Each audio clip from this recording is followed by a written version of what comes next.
The snow drifted down in silent flakes, covering Vermont's tree-lined roads in silver dust. Inside her sleek black Mercedes sedan, Olivia Bennett sat tapping the steering wheel impatiently. The dashboard clock blinked 9:43 p.m. Another meeting delayed, another investor waiting, and Christmas Eve quietly slipping by without her noticing. Her phone buzzed with her assistant Janet's voice reminder about tomorrow's charity gala. Olivia sighed. At 42, she had built Bennett Health Technologies from a struggling startup into a billion-dollar medical innovation company.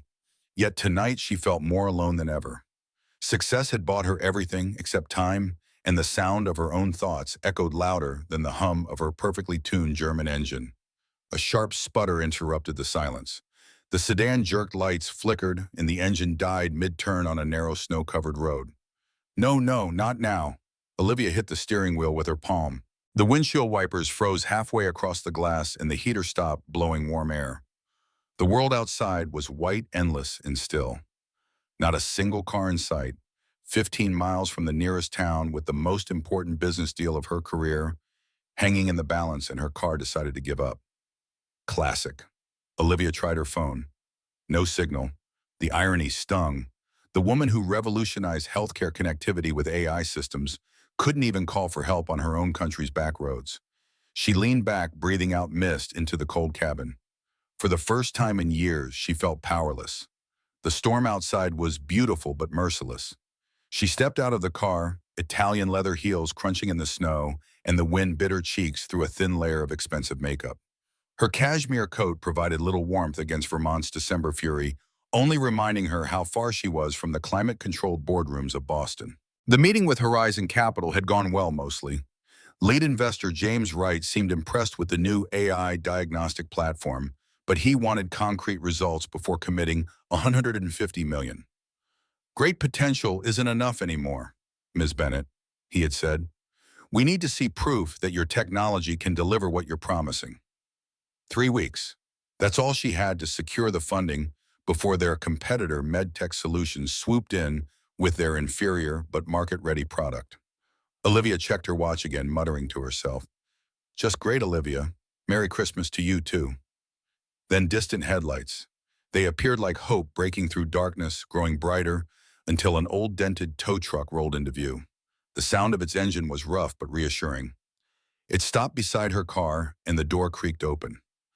Out stepped a man in a thick flannel jacket and snow-dusted beanie. His boots crunched the snow as he approached, holding a flashlight. "Need a hand, ma'am." His voice was warm and casual but carried a quiet confidence. Olivia blinked. He looked nothing like the people she dealt with in her world. His hands were rough nails, clean but worn from work face weathered by years under the sun. A stark contrast to the smooth manicured executives she encountered daily. She hesitated before answering. "My car just died. Mind if I take a look?" He didn't wait for permission, already kneeling beside the front tire, peering under the hood. "I think your alternator might have frozen, and there's probably an issue with your electronic control module. That's what happens when luxury meets Vermont weather." A faint grin played across his face. Olivia frowned, not used to people making light of her situation, but something in his tone wasn't malicious, just matter of fact. His tow truck idled beside them, and through its window, she spotted a little girl curled up under a blanket, asleep in the passenger seat. A tiny Santa hat covered her head, glowing faintly under the cabin light. "You brought your daughter this late?" Olivia asked, genuine surprise replacing her corporate mask for a moment. "Sophie," he nodded, adjusting something under the hood. "Couldn't leave her home alone? Single dad life? She wanted to see the Christmas lights on our way back from her friend's house." His voice carried no apology, only quiet truth. "I'm Ethan, by the way. Ethan Miller." Olivia found herself watching him work, his breath visible in the cold hands, steady and practiced. No assistants, no technicians, no rehearsed politeness, just real human effort. For a moment she forgot how expensive her car was, or how many meetings she was missing. All she saw was a man who showed up when she needed help most, without expecting anything in return. The wind picked up again, howling through the trees. The snow was falling faster now, reducing visibility to mere feet. Ethan looked up at the sky, concerned. "Storm's getting worse. We need to get your car to town before the roads become impassable." He stood up, wiping his hands on his jeans. "I can tow you to Pine Ridge. It's about 5 miles ahead." Have a shop there. You have a repair shop? Olivia asked, reassessing him slightly. Miller's Auto. Not fancy, but we get the job done. He was already hooking her Mercedes to the tow truck movements, efficient and purposeful. You can sit in my truck if you want. It's warmer inside. Sophie won't mind. Olivia hesitated but eventually followed, stepping into the tow truck's cabin. It smelled faintly of coffee and pine, the radio playing a soft Christmas tune. The little girl stirred, blinked sleepily, and smiled at her. Hi, she whispered. You're pretty. Her front tooth was missing, making her smile endearingly crooked. Thank you, Olivia managed, caught off guard by the innocent compliment. When was the last time someone had said something to her that wasn't calculated to get something in return?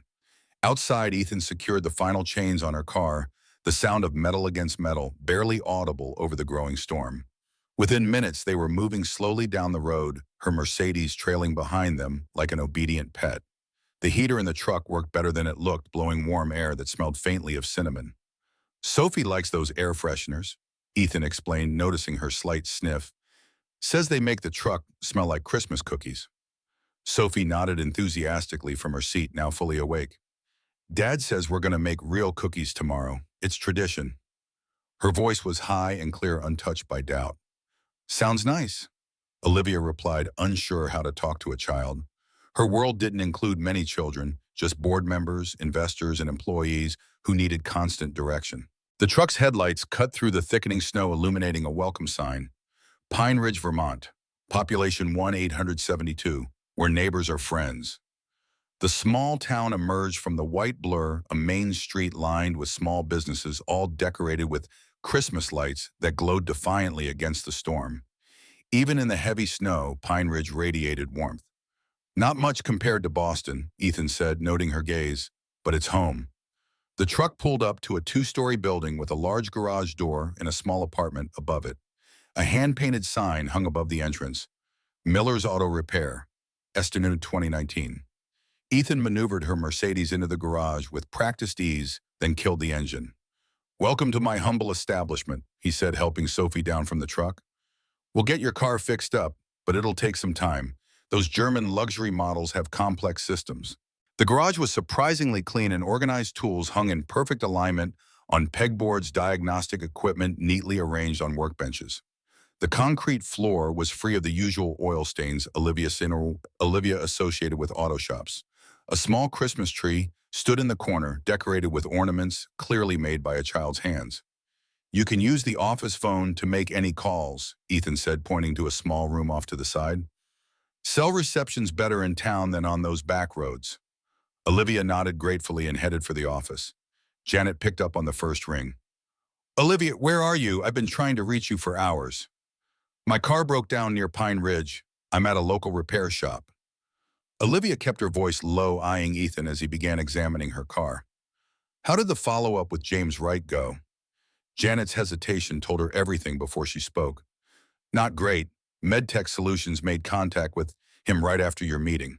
They're pushing hard, offering immediate implementation. Wright's assistant called to say he's reconsidering his options. The familiar knot of tension formed in Olivia's stomach. MedTech's system was inferior, everyone in the industry knew it, but they had mastered the art of over-promising. What about the charity gala tomorrow? Is everything set? Yes, but there's more, Janet continued. The Weather Service just issued a severe storm warning for northern New England, 3 to 4 days of heavy snow and ice.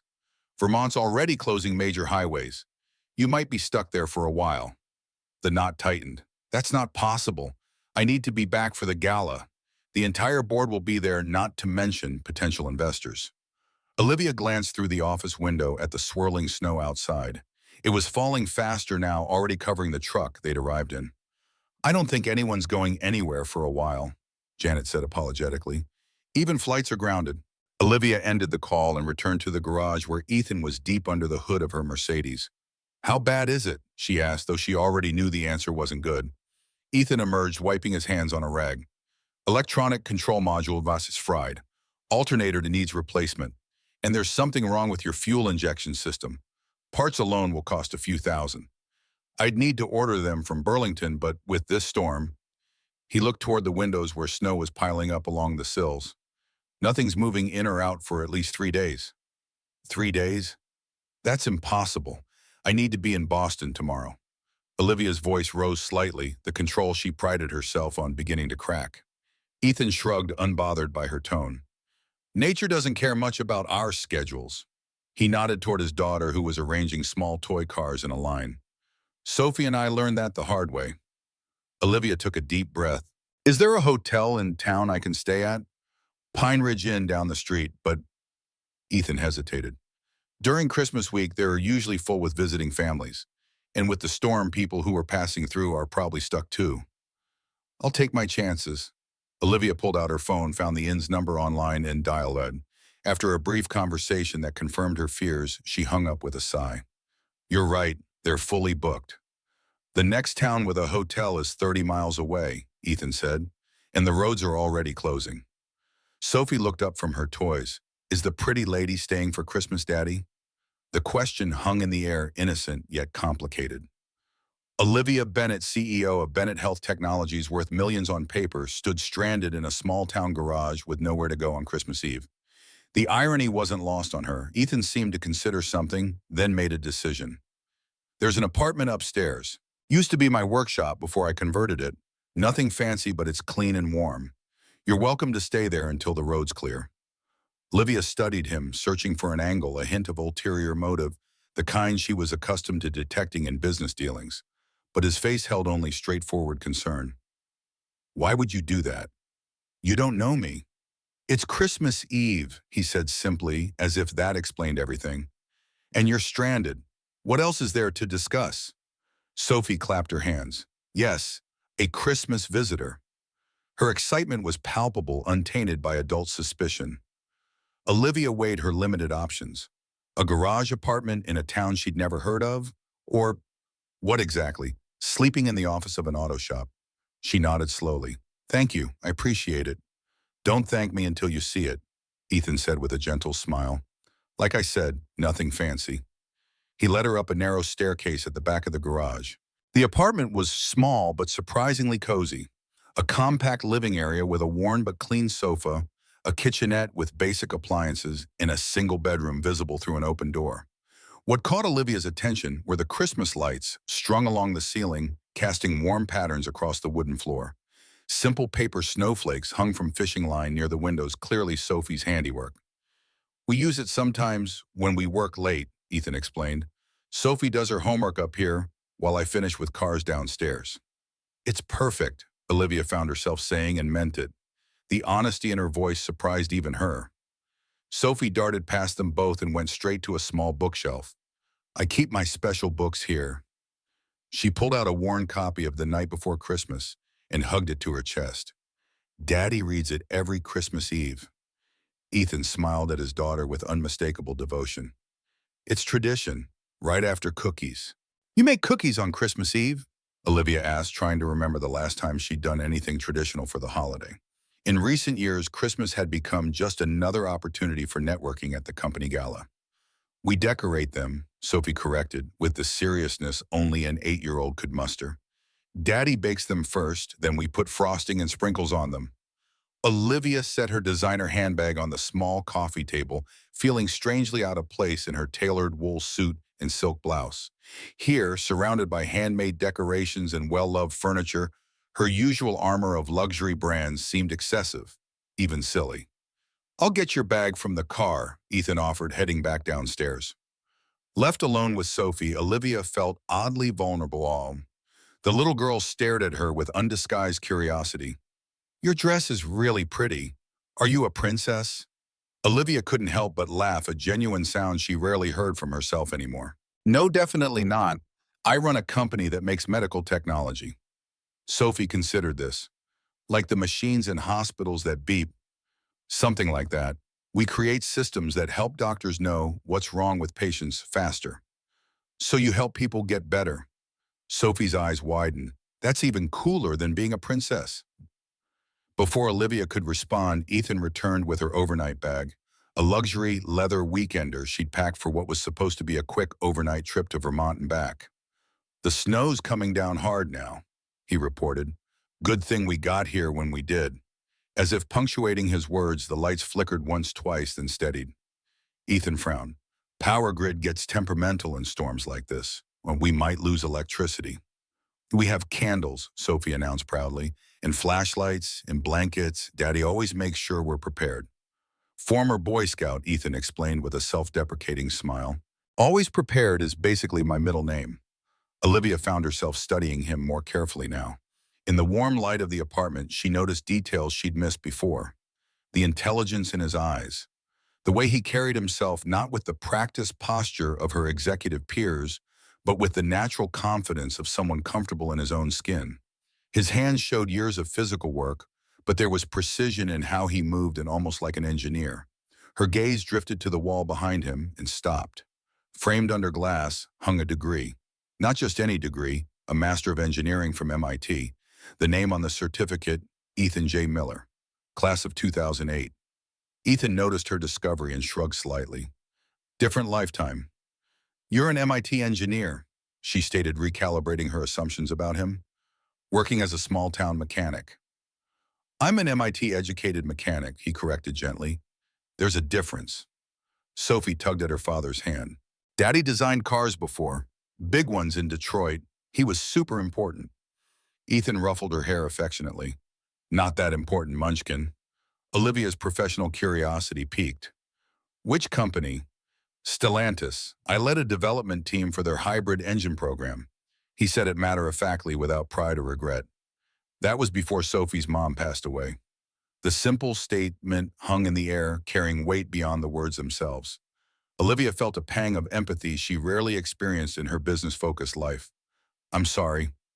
Ethan nodded acknowledgement but didn't elaborate. Instead, he turned to practical matters. There's food in the fridge, bathrooms through the bedroom, towels in the closet. He glanced at his watch. It's getting late. Sophie and I should head home. You don't live here, Olivia asked, surprised. We have a cabin about a mile from town. Nothing special, but it's ours. Pride touched his voice briefly. I'll come by tomorrow morning to check on you and start working on your car. Sophie looked disappointed. But Daddy, it's almost Christmas. We can't leave her alone on Christmas Eve. Ethan hesitated, clearly torn between his daughter's wishes and respecting Olivia's privacy. Before he could respond, the decision was made for all of them. The lights flickered again, then went out completely. The apartment plunged into darkness, save for the faint glow of emergency lights in the stairwell. Power's out, Ethan stated unnecessarily. Whole town, probably.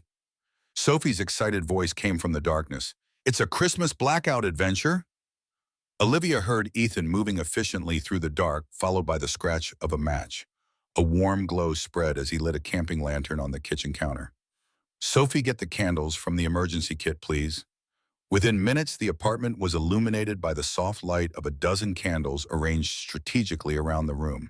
The Christmas lights hung uselessly now, but the candlelight created an even warmer, more intimate atmosphere. Looks like we're staying here tonight, Ethan said, glancing out the window at the intensifying blizzard. Too dangerous to drive to the cabin now. Sophie clapped her hands in delight. A Christmas sleepover. Can we still make cookies? Gas stove still works, Ethan confirmed with a grin. Cookies are still a go. Olivia felt like she had stepped into an alternate reality, one where power outages were met with delight rather than frustration, where a broken-down car led to impromptu Christmas celebrations rather than missed meetings. In her world, any deviation from the plan spelled disaster. Here it seemed to be the beginning of an adventure. I should call Janet again, she murmured, reaching for her own phone only to find it dead. Damn it, do you have a landline? Ethan nodded. In the office downstairs. I have a generator that keeps it running. They descended the stairs by lantern light, Sophie bouncing ahead with a flashlight sweeping its beam across the walls and giggling at the dancing shadows. The garage felt different in the dark, less a place of business and more a cave of mysterious shapes and potential. The office phone worked and Olivia quickly updated Janet on her situation. I'm stranded in Pine Ridge for at least 3 days. The board meeting will have to be virtual and someone else will need to host the gala. Janet sounded resigned. I figured as much. The storm's all over the news. I'll handle things here, but Olivia, her voice grew concerned. George Thompson was asking about the right investment. He seems nervous. George Thompson, CFO, and the most conservative member of her board, always the first to panic, always pushing for safer, less innovative approaches. Tell him everything's under control. Wright is still considering our proposal. And if he isn't convinced, then convince him. Olivia's CEO voice returned briefly. That's what we pay you for, Janet. She hung up and turned to find Ethan leaning against the door frame, respecting her privacy, but clearly having heard the shift in her tone. Sounds like you've got fires to put out, even in a blizzard. The business world doesn't stop for weather, she replied, suddenly aware of how cold that sounded. Neither does a car engine, he countered, but sometimes you have to let things cool down before you can fix them properly. The simple wisdom in his statement caught her off guard. When was the last time anyone had spoken to her without careful calculation? In her world of corporate politics, every word was measured, every interaction a subtle negotiation. They returned upstairs to find Sophie had transformed the coffee table into a cookie decorating station. She'd laid out sprinkles, frosting, and a plate of plain sugar cookies that Ethan had apparently baked earlier. I saved the Christmas tree ones for tonight, Sophie announced proudly. The stars and bells we already ate yesterday. Olivia stood awkwardly at the edge of this domestic scene, feeling like an intruder. I should let you two enjoy your tradition. I can stay in the bedroom. Sophie looked horrified at the suggestion. But you have to decorate cookies too. It's Christmas Eve. Sophie, Ethan began gently. Ms. Bennett might want some quiet time. Olivia, she corrected him, surprising herself. Please call me Olivia, and… She hesitated, looking at Sophie's hopeful face illuminated by candlelight. I suppose one cookie wouldn't hurt.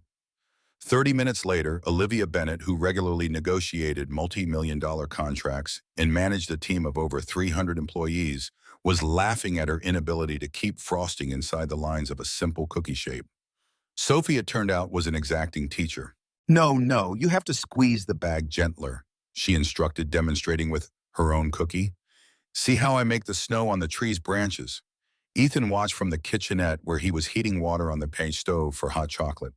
His eyes held amusement, but also something else, approval, perhaps at seeing his daughter so animated with their unexpected guest. I'm better with spreadsheets than frosting, Olivia admitted, examining her messy creation. It's not bad for your first Christmas cookie ever, Sophie declared magnanimously. Not my first ever, Olivia corrected, then paused. Though I can't remember the last time I decorated one, probably when my parents were still alive. The words slipped out before she could filter them, something that never happened in boardrooms. Ethan looked over, curiosity in his eyes, but he didn't pry. Sophie had no such reservations. Your mommy and daddy are in heaven too, like my mommy. Sophie. Ethan's voice held gentle warning. It's okay, Olivia assured him. Yes, Sophie. They died in a car accident when I was in college. 20 years ago, but sometimes it felt like yesterday. The call that came during finals week. The funeral she arranged while other students were planning Christmas break. The family home she sold because she couldn't bear to keep it. My mommy died in a car crash too, Sophie said solemnly. I was only 3, so I don't remember her much. But Daddy tells me stories about her all the time. Ethan brought over mugs of hot chocolate, his face a complex mix of emotions. Emily loved Christmas, he said quietly. These traditions were all her idea. The cookies, the book reading, the homemade ornaments. Sophie and I keep them going because it feels like she's still part of it somehow. Olivia accepted the steaming mug, noticing the tiny marshmallows floating on top. My mother was the same way. Christmas was her favorite holiday. After she died, I just stopped celebrating. It seemed easier. But harder in a different way, Ethan suggested, his voice free of judgment. Olivia nodded, surprised at his perception. Yes, exactly that. Sophie, sensing the adult conversation had turned serious, focused intently on adding more sprinkles to her cookie. The candles flickered, casting dancing shadows across the walls. Outside, the storm howled, but in this small apartment above a garage in a town she'd never meant to visit, Olivia felt an unexpected sense of shelter that had nothing to do with physical walls. I think it's story time, Ethan announced, breaking the momentary silence. Sophie immediately abandoned her cookies and ran to get the Christmas book from earlier. You have to listen too, she informed Olivia, with the authority only children can muster. It's tradition. I wouldn't dream of breaking tradition, Olivia replied, finding she meant it. They settled on the sofa, Sophie in the middle, clutching the well-worn copy of The Night Before Christmas.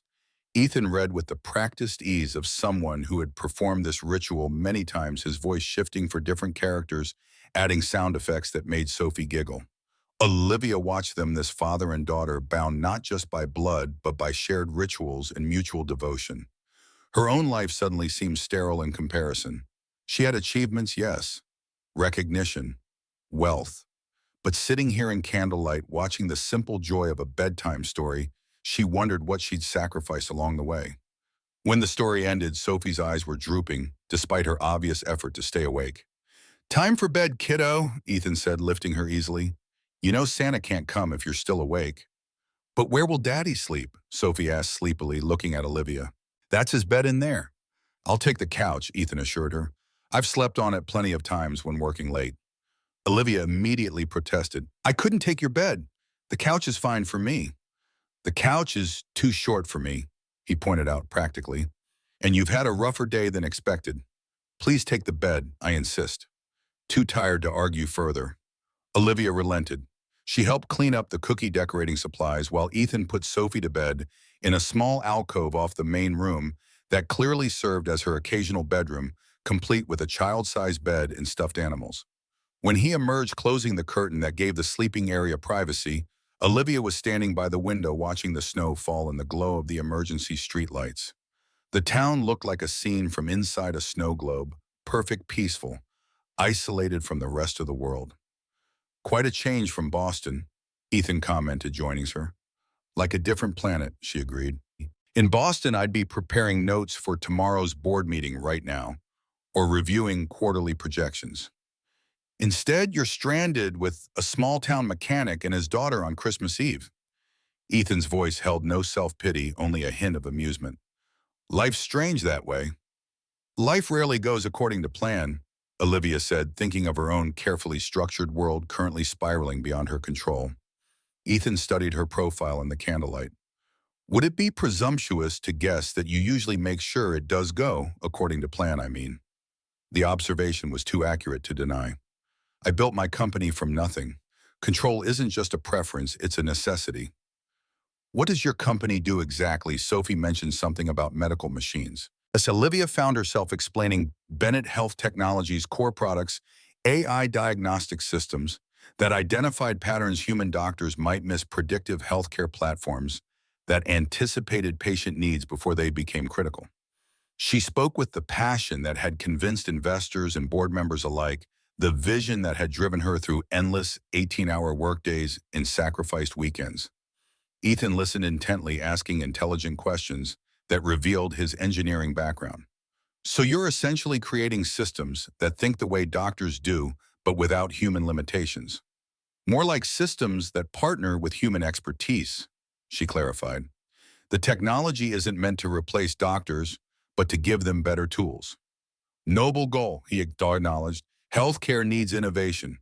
My wife might still be here if—" He stopped, leaving the thought unfinished. Olivia waited, sensing there was more to the story than he was sharing. Finally, Ethan continued, his voice quieter now. "Emily had symptoms for months. Fatigue, headaches, vision problems. Doctors kept saying it was stress, maybe migraines. By the time they did the right scan and found the brain tumor, it was too late." His hands clenched briefly. "The standard protocol failed her. The human element failed her." Understanding dawned. "That's why you left automotive engineering." He nodded. "After she died, Detroit felt wrong. All those resources devoted to making cars marginally better, marginally faster, marginally more luxurious. Meanwhile, the medical system that was supposed to save my wife couldn't even diagnose her correctly." He glanced toward the alcove where Sophie slept. "I brought her here to start over. Simple life, good community. Room to breathe and grieve. And the engineering degree. All that training, you just walked away." A faint smile crossed his face. "I didn't stop being an engineer. I just changed what I engineer." He nodded toward the garage below. "Cars are just puzzles with engines. Every day brings a new problem to solve. It's satisfying work." Olivia tried to imagine walking away from everything she'd built, starting over in a small town, finding satisfaction in simpler challenges. She couldn't picture it. "Don't you miss it, the innovation, the cutting edge?" Sometimes, he admitted. But then I look at Sophie, see her growing up with space to run and neighbors who know her name, and it seems like a fair trade. He turned back to the window. Besides, who says innovation only happens in big cities and fancy labs? Before she could ask what he meant, a particularly strong gust of wind rattled the windows, making the candle flames dance wildly. One guttered out completely. Storm's getting stronger, Ethan observed. We should probably get some sleep. Morning will come early, especially with an excited 8-year-old on Christmas Day. Olivia hadn't even considered that tomorrow was Christmas. In her mind, it was just another day she needed to get back to Boston, another deadline approaching. But here in Pine Ridge with Ethan and Sophie, Christmas wasn't just a date on the calendar. It was an event, a celebration, something anticipated with joy rather than stress. Thank you, she said suddenly, for taking me in. For the cookies and the story and everything. Ethan looked slightly surprised by her earnestness. Anyone would have done the same. No, she countered, certain of this. They wouldn't have. Their eyes met in the candlelight, an unexpected moment of connection between two people from different worlds. Something shifted in the air between them. Recognition, perhaps, of kindred spirits despite their obvious differences. For a brief moment, Olivia felt the wall she'd built around herself weaken. The moment passed when Sophie murmured something in her sleep, drawing Ethan's attention away. I should check on her, he said. Bathroom's through there if you need it. Extra blankets in the closet if you get cold. Olivia nodded and retreated to the small bedroom, closing the door softly behind her. The room was simple, a full-size bed with a patchwork quilt, a small dresser, a reading lamp that currently served no purpose without electricity. Unlike the main room with its Christmas decorations, this space felt more functional, a place for sleep rather than celebration. She changed quickly in the dark, exchanging her designer suit for the silk pajamas she'd packed for her hotel stay. The contrast between her expensive sleepwear and the humble surroundings wasn't lost on her. Sliding under the quilt, she was surprised by its weight and warmth, clearly handmade, possibly a family heirloom. Despite her exhaustion, sleep proved elusive. Her mind raced with worries about the company, the right investment, the board's reaction to her absence. What if the roads remained closed for days? What if Wright signed with MedTech Solutions while she was stranded here? Years of work could unravel because of one snowstorm and a faulty car engine. From the other room, she heard Ethan moving quietly, probably setting up his makeshift bed on the couch. There was something comforting about the presence of another person nearby, not an employee, not a business associate, just a human being who had shown kindness without agenda. When had she last experienced that? Even her closest friends were industry colleagues, relationships built on mutual benefit and professional respect. Her last serious relationship had ended 2 years ago when Mitchell, a pharmaceutical executive, had accepted a position in California. They discussed the situation with the same pragmatic approach they'd applied to everything. Long distance wouldn't work. Neither could relocate better to end things cleanly. No drama, no messy emotions, just a business decision applied to personal life. The wind howled outside, rattling the old windows in their frames. Rather than finding it disturbing, Olivia felt oddly soothed by the storm's raw power.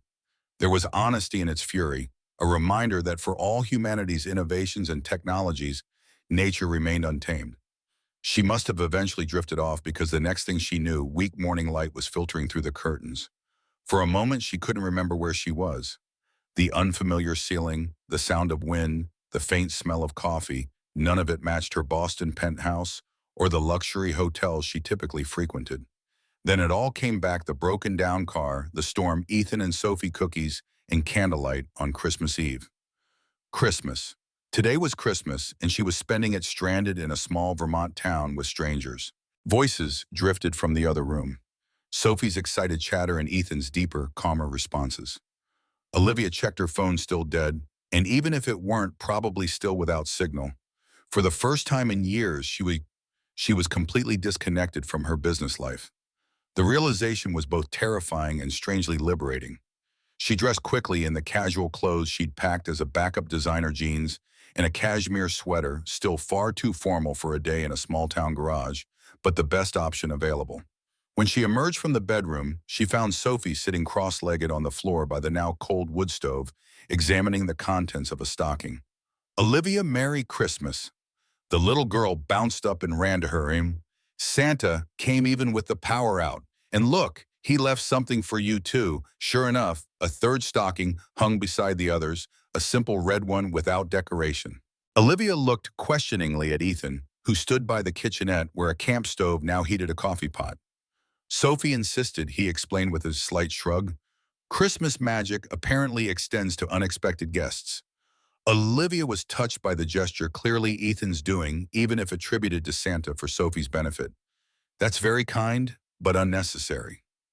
It's Christmas, Sophie stated, as if this explained everything, the same reasoning her father had used about offering shelter the night before. In their world, it seemed Christmas justified all manner of kindnesses. The stocking contained simple items: a chocolate bar, a pair of warm socks, a small snow globe of Vermont, and a hand-drawn card from Sophie showing three stick figures standing by what appeared to be a Christmas tree. That's you, me, and Daddy, Sophie explained proudly. Our Christmas together. It's beautiful, Olivia said honestly, unexpectedly, moved by the child's easy acceptance of her into their holiday. Ethan brought over a mug of coffee. Power's still out across town. Roads are closed. We're properly snowed in. He delivered this news matter-of-factly without the panic it would cause in Boston. But the gas lines are still working, so we've got hot coffee and can cook breakfast. And we can still have Christmas dinner, Sophie added excitedly. Daddy already put the ham in the special cooker thing before the power went out. Propane smoker, Ethan clarified. It's outside on the landing. Should be done by afternoon.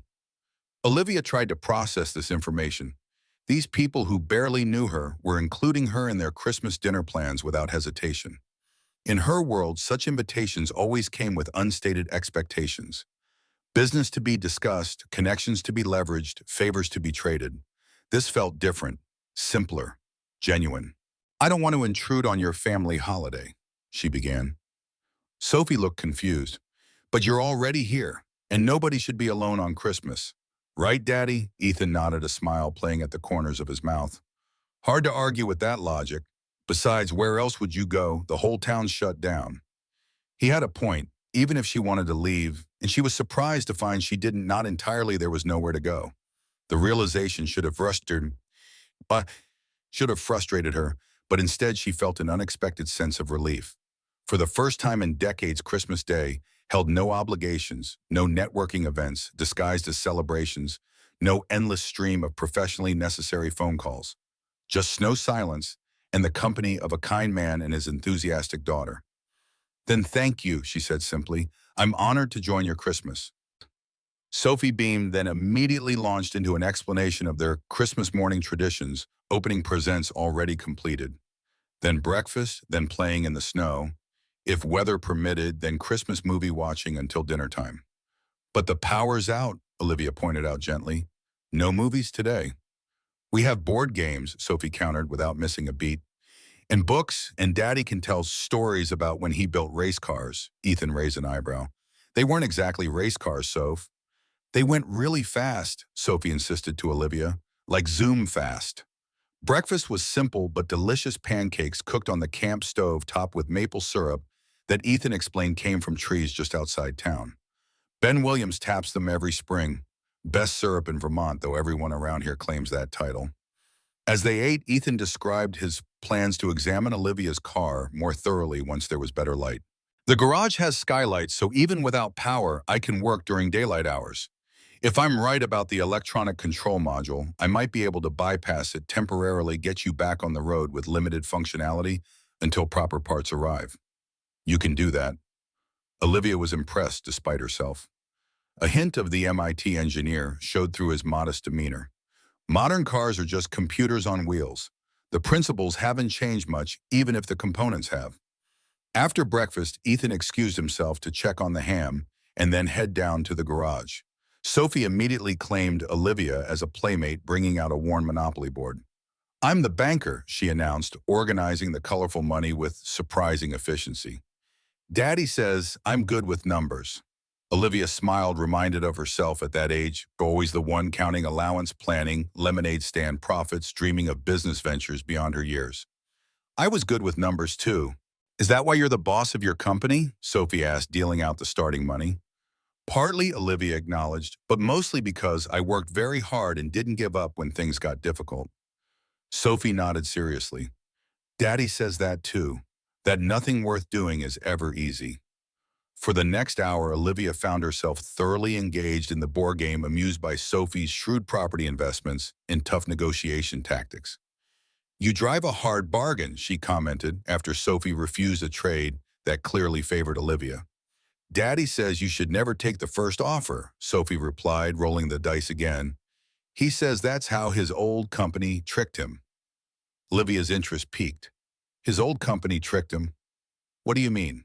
Sophie seemed to realize she might have said too much. I don't know exactly, just that they took his ideas and didn't give him credit. It made him really sad and mad at the same time. Sad mad. Before Olivia could probe further, Ethan returned from the garage bringing a blast of cold air with him. Ham's looking good, he reported, stamping snow from his boots. And I think I've got a better idea of what's wrong with your car. Olivia excused herself from the game, promising Sophie a rematch later, and followed Ethan back downstairs to the garage. In the natural light streaming through the skylights, her Mercedes looked strangely out of place among the more practical vehicles also waiting for repair: a pickup truck, an older sedan, a compact SUV.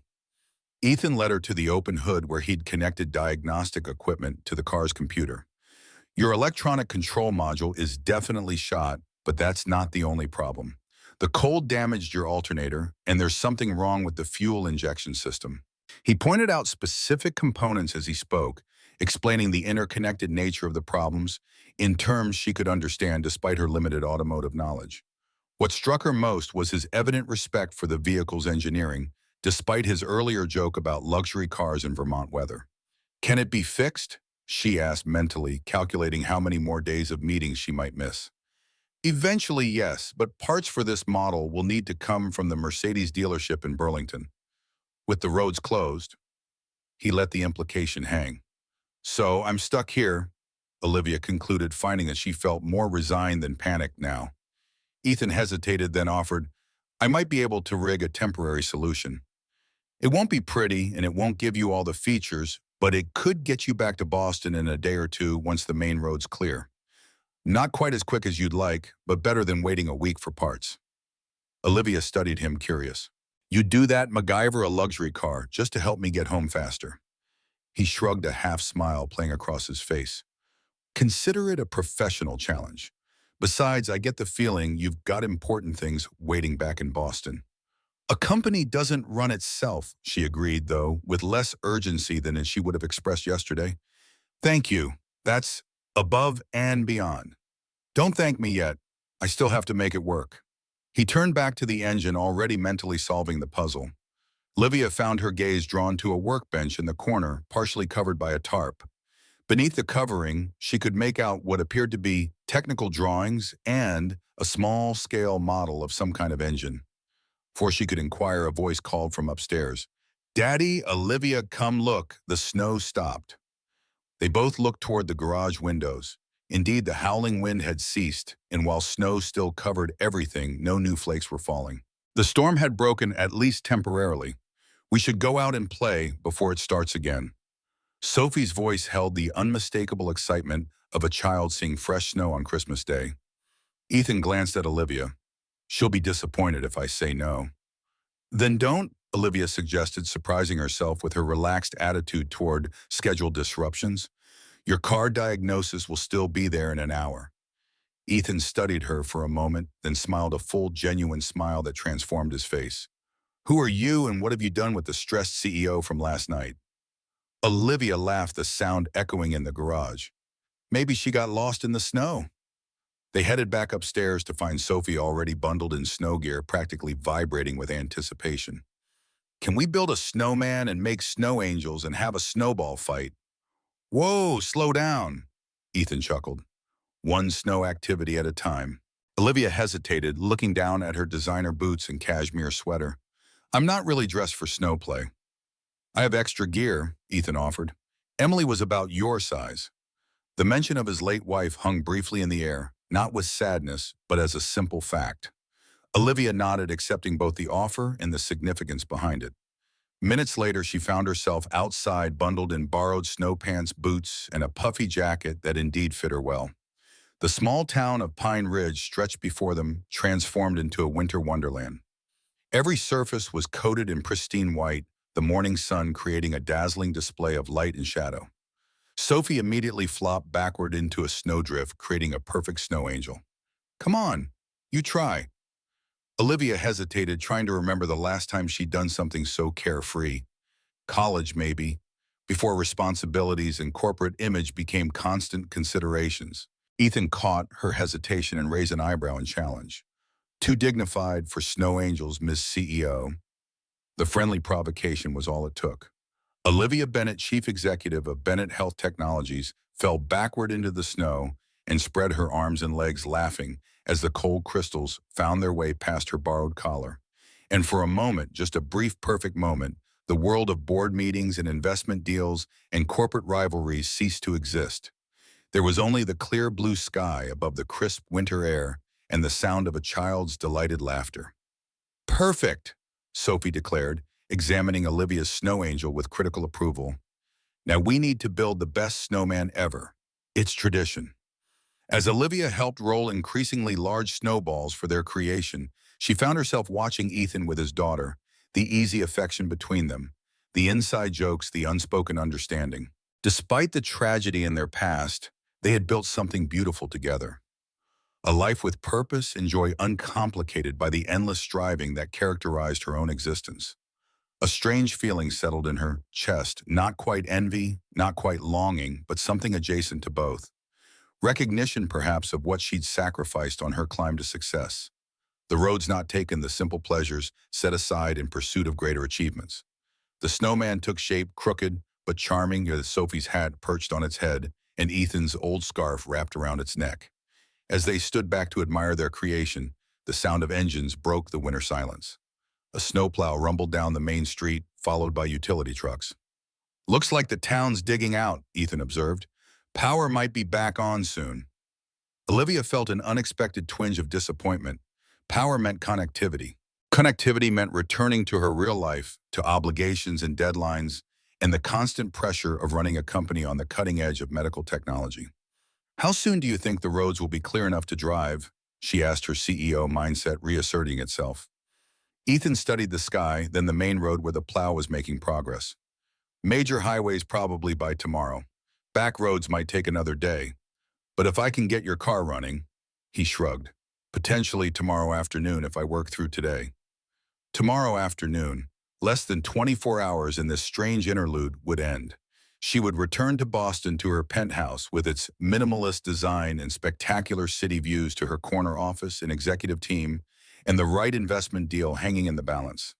And Ethan and Sophie would continue their small-town life, building snowmen and decorating cookies and reading Christmas stories by candlelight. The thought created an unexpected hollow feeling in her chest.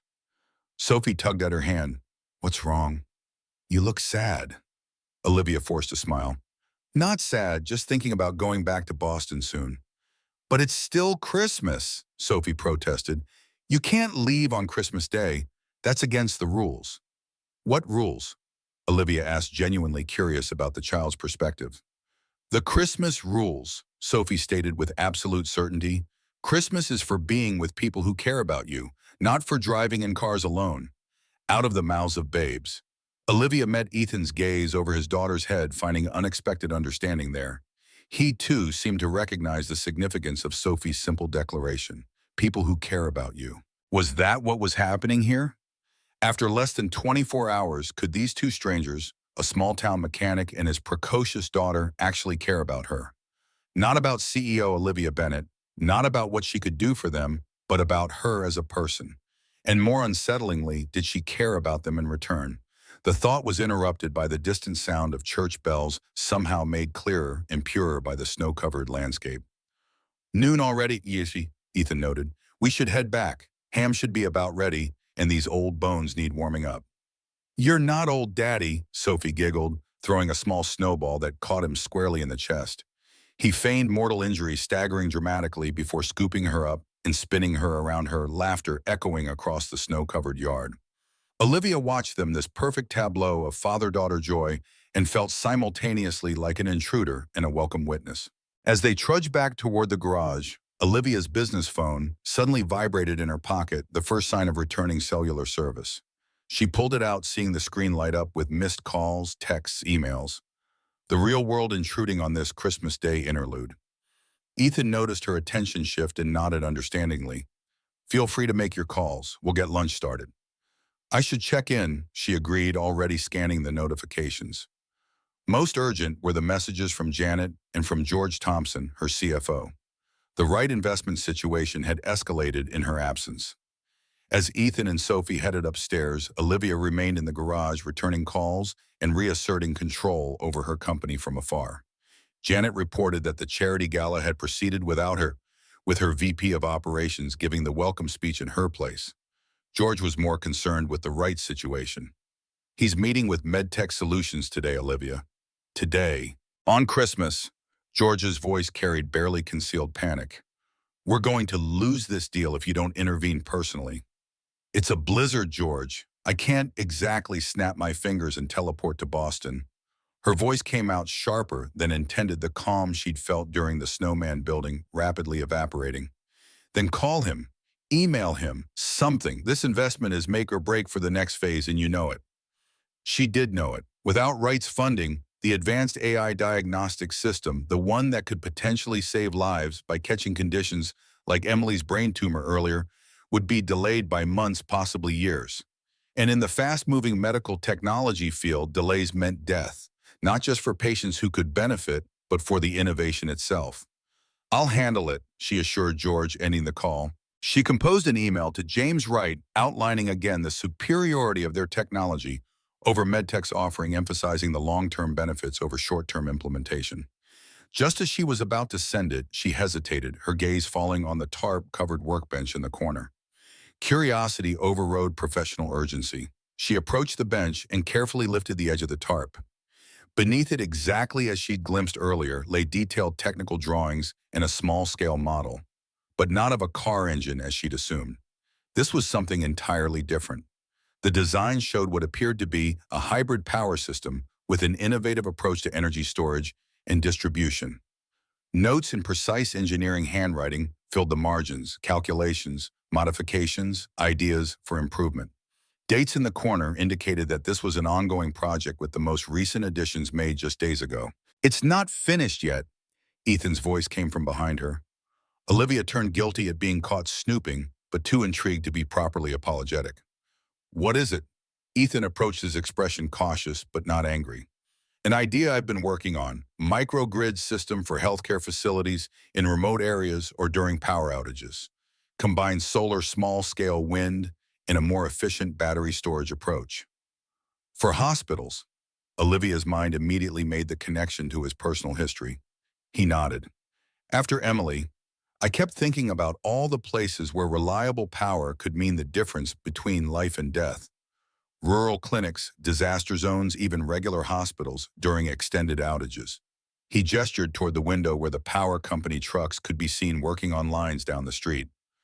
Like now, Olivia studied the designs with new appreciation, her business mind automatically assessing the potential. This is brilliant, she said honestly. Have you patented it? A shadow crossed his face. Not yet. Last time I developed something for a big company, they claimed ownership of everything, even the ideas I worked on in my own time. I'm being more careful now. Sophie's revelation about his old company tricking him suddenly made sense. They stole your intellectual property, Olivia surmised. Legally, according to the contract I signed without reading carefully enough, Ethan confirmed. Lesson learned the hard way. Before Olivia could respond, Sophie's voice floated down from above. Lunch is ready. The ham smells amazing. Coming, Ethan called back. To Olivia, he added, we can talk more about this later if you're interested, from one innovator to another. The way he said it, acknowledging her as a peer rather than just a stranded CEO, created an unexpected warmth in her chest. I'd like that, she said sincerely. As they headed upstairs to join Sophie for Christmas lunch, Olivia's phone vibrated again with another urgent message from her office. But for the first time in years, the constant demands of her company didn't seem like the only priority worth her attention. The small apartment above the garage, filled with the aroma of Christmas ham and the excited chatter of a child explaining the proper way to build a ham sandwich, suddenly felt more real and immediate than the corporate empire waiting for her in Boston. And the quiet engineer turned mechanic who had opened his home and traditions to a stranded stranger was proving to be far more interesting than she could have anticipated when her car broke down in a snowstorm on Christmas Eve. The Christmas ham tasted even better than it smelled. Seated at the small table in Ethan's apartment, Olivia found herself genuinely enjoying a meal without checking emails or taking business calls. Sophie dominated the conversation, jumping between topics with the energetic randomness only children can manage, from snowman building techniques to her school's science project to her dreams of becoming an astronaut engineer. Daddy says I can be anything if I study hard and don't give up, she explained carefully, cutting her ham into perfect squares. Even things that seem impossible. Ethan watched his daughter with quiet pride. Sophie won the school science fair last month, built a working solar-powered water filter. Olivia raised an eyebrow, impressed. At 8 years old, that's remarkable. I had help, Sophie admitted. Daddy explained the science parts, but I did all the building myself. She held up her small hands as evidence, a tiny scar visible on one thumb. After lunch, Ethan suggested showing Olivia around Pine Ridge while the weather remained clear. The power crews are making progress. Main Street should be operational by evening. Might be your only chance to see our little town before you head back to Boston. The invitation felt significant, not just a tour, but a glimpse into the life he'd chosen after leaving his engineering career behind. Olivia accepted, curious about this small community that seemed so different from her fast-paced world. They bundled up again in winter gear and stepped outside into the crystalline afternoon. The sky had cleared to a brilliant blue, the sun transforming snow-covered Pine Ridge into a dazzling display of light and shadow. Despite the bitter cold, people were emerging from their homes, checking on neighbors, clearing walkways, children already engaged in snowball fights and sledding adventures. Everybody knows everybody here, Ethan explained as they walked down the plowed main street, Sophie running ahead to greet various townspeople by name. When Emily died, the entire town showed up with casseroles and childcare offers. Didn't even know most of them yet, but they knew we needed help. Olivia tried to imagine such community response in her Boston high-rise, where she barely recognized her neighbors in the elevator. That doesn't happen in the city. Different worlds, Ethan agreed without judgment, each with advantages and disadvantages. They passed a small bakery with a handwritten sign, "Powers Back Hot Coffee" inside. Through the windows, Olivia could see people gathered, laughing and talking, celebrating this small victory over the storm's disruption. Mary's Place, Ethan explained. Best cinnamon rolls east of the Mississippi. Want to stop in? Inside, the warmth and aroma of fresh baking enveloped them. Mary herself, a robust woman with silver-streaked hair and flour-dusted hands, immediately spotted them and waved them over. Ethan Miller, bringing a guest to town during the biggest storm of the decade. You always did have interesting timing. Mary's eyes sparkled with friendly curiosity as she evaluated Olivia. And you must be the stranded traveler I've been hearing about. News traveled fast in small towns. Olivia extended her hand professionally. Olivia Bennett, thank you for having me. Handshakes are for city folk, Mary declared, pulling Olivia into an unexpected hug instead. On Christmas Day in Pine Ridge, you get the full welcome. Coffee's on the house for anyone who survived last night's blackout.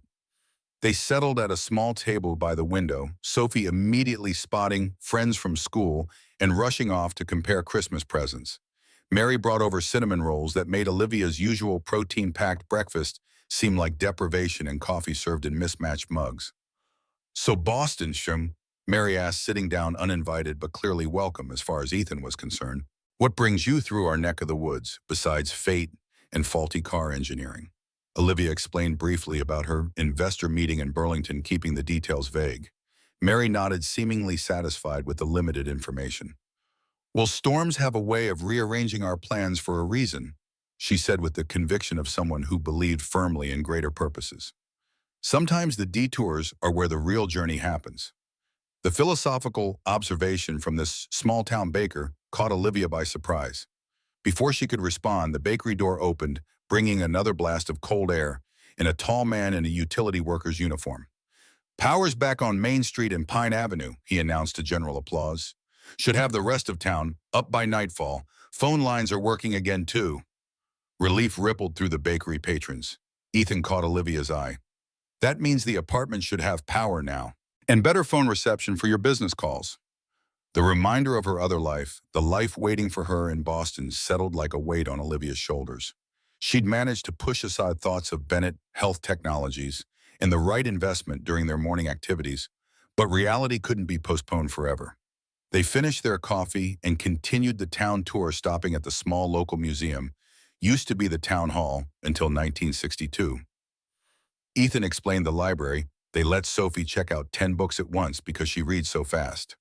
And finally, the town square, where an enormous Christmas tree stood covered in snow and handmade ornaments.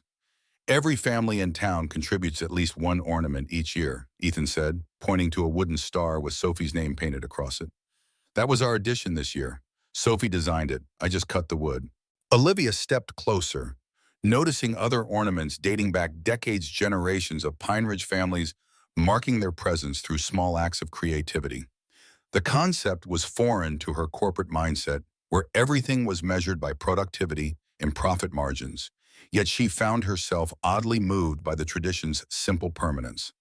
It's a way of belonging, she murmured more to herself than to Ethan. He heard her anyway. Exactly that. Not fancy or expensive, but real. Something that connects you to a place and its people. Their eyes met briefly, and Olivia felt a strange tug in her chest, recognition of something valuable she'd never prioritized in her relentless climb to success. The moment was broken by Sophie racing up to them, cheeks flushed with excitement. Mrs. Peterson says, the pond is frozen solid. Can we go ice skating? Please, Daddy, can Olivia come too? Ethan checked his watch. Maybe tomorrow, Soph. I need to get back to working on Olivia's car if she's going to make it to Boston soon. The reminder of her imminent departure cast a shadow over Sophie's excitement. But she just got here, and it's still Christmas. And she has important work waiting for her, Ethan explained gently. Remember, we talked about responsibilities. Sophie's shoulders slumped slightly. I know. Like how you have to fix Mrs. Abernathy's car even when it's boring because she needs it to visit her grandkids.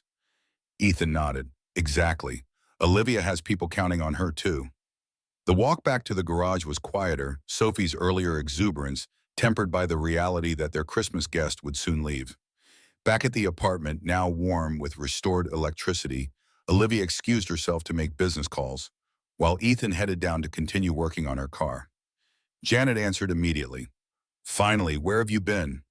The board's called an emergency meeting for tomorrow morning. Olivia paced the small apartment phone pressed to her ear. What happened? Is it right?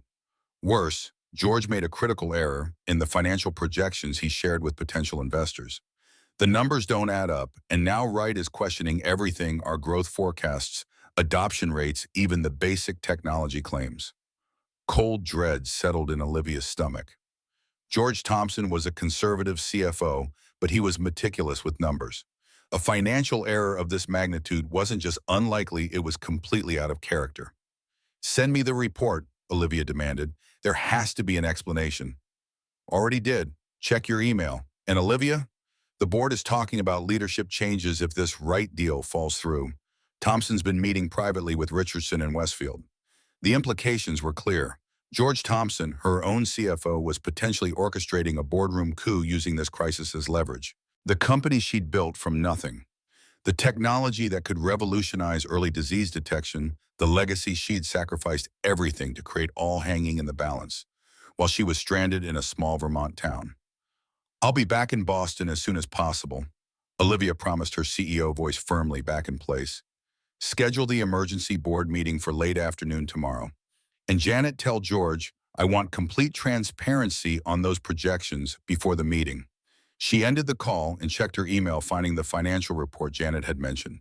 The errors were immediately obvious: growth projections inconsistent with their historical data implementation timelines, accelerated beyond realistic expectations, ROI calculations that seemed deliberately optimistic. These weren't accidental mistakes. They looked like intentional misrepresentations designed to collapse under scrutiny. The question was why? Why would George sabotage an investment deal crucial to the company's future? What did he stand to gain from undermining her leadership? Deep in thought, Olivia didn't hear Sophie enter the apartment until the little girl was standing right beside her. Are you leaving soon? Sophie's voice was small, trying for brave but not quite succeeding. Olivia set aside her phone, giving the child her full attention. I need to get back to work, yes. Some problems came up that only I can fix. Like how only Daddy can fix certain engines because he knows special tricks. Something like that. Sophie fidgeted with the hem of her Christmas sweater.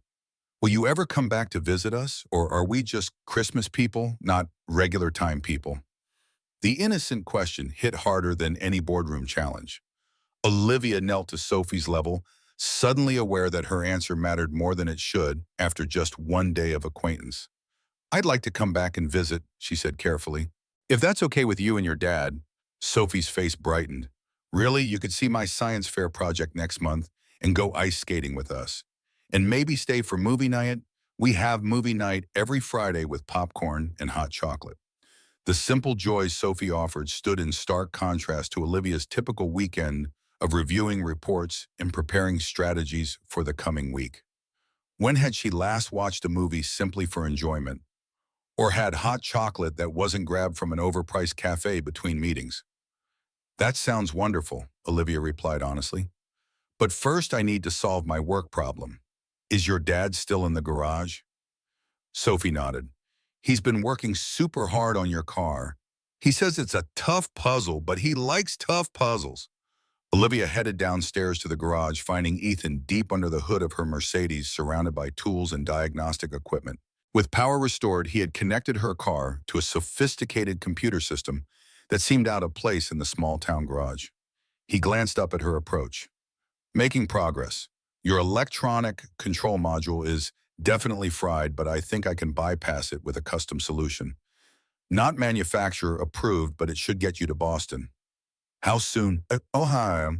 The urgency in her voice was impossible to hide. Ethan straightened, wiping his hands on a rag as he assessed her changed demeanor. Problems at the office. You could say that. Olivia hesitated, then decided transparency was the most efficient approach. My CFO appears to be undermining a critical investment deal, possibly to force me out as CEO. I need to get back to Boston for an emergency board meeting tomorrow. Ethan's expression shifted from casual concern to focused determination. I can have you road ready by dawn. Not pretty, not full functionality, but drivable. The main highway should be clear enough by then. Thank you. Relief flooded through her, followed immediately by an unexpected twinge of regret at the thought of leaving so abruptly. Ethan seemed to sense her conflicted emotions. For what it's worth, corporate politics hasn't changed since I left that world behind. Still the same power plays and positioning.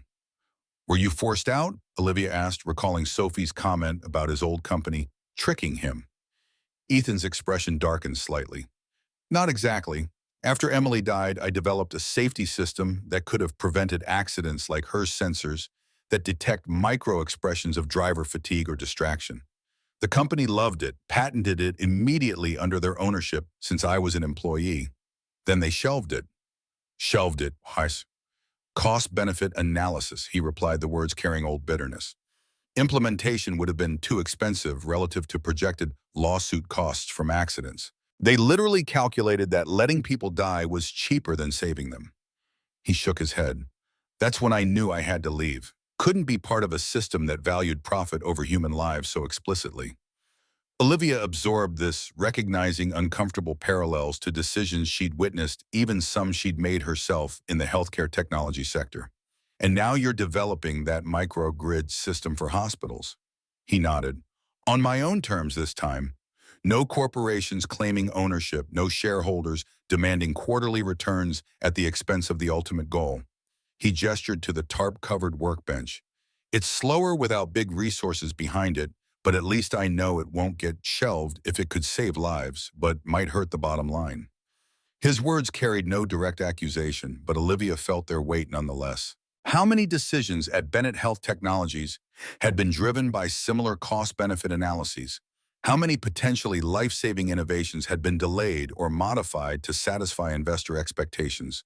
Before she could respond, her phone rang again, the special ringtone she'd assigned to Board Chairman Richardson. I need to take this, she apologized, stepping away. The conversation was brief, but confirming her worst fears. Richardson was calling the board vote earlier than expected, positioning it as a vote of confidence in her leadership. The timing was deliberate while she was still stranded far from Boston, unable to mount an effective defense. When she returned to Ethan, he had already resumed working on her car movements, more focused and urgent than before. "Bad news?" he asked without looking up. "Nothing I can't handle." The confidence in her voice was practiced, perfected through years of crisis management. "I've survived worse challenges." "I'm sure you have." Ethan connected a different diagnostic tool to the car's computer system. "That's the thing about success. It's not just about how high you climb, but what you carry with you on the way up." The observation struck uncomfortably close to truths Olivia rarely examined. What had she carried with her during her ascent to corporate success? What had she left behind? "I should check on Sophie," she said, needing distance from both the work on her car and the unexpected introspection Ethan's words had triggered. Upstairs, she found Sophie arranging Christmas cookies on a plate, tongue poking out in concentration as she created an elaborate pattern. "These are for you to take on your trip tomorrow," the little girl explained. "So you don't forget us?" "That's very thoughtful. Thank you, Sophie." Olivia sat at the table watching this child who barely knew her prepare such a heartfelt gift. "I won't forget you or your dad, or Pine Ridge." Sophie looked up, her expression suddenly serious beyond her years. "Daddy works too hard sometimes. He pretends he's not sad, but sometimes at night he looks at pictures of Mommy and thinks, I don't know." She arranged another cookie carefully. "Does he smile when he's fixing your car?" The question caught Olivia off guard. "Yes, sometimes, when he figures something out." Sophie nodded, satisfied. "Good. He needs to smile more. That's what Grandma says."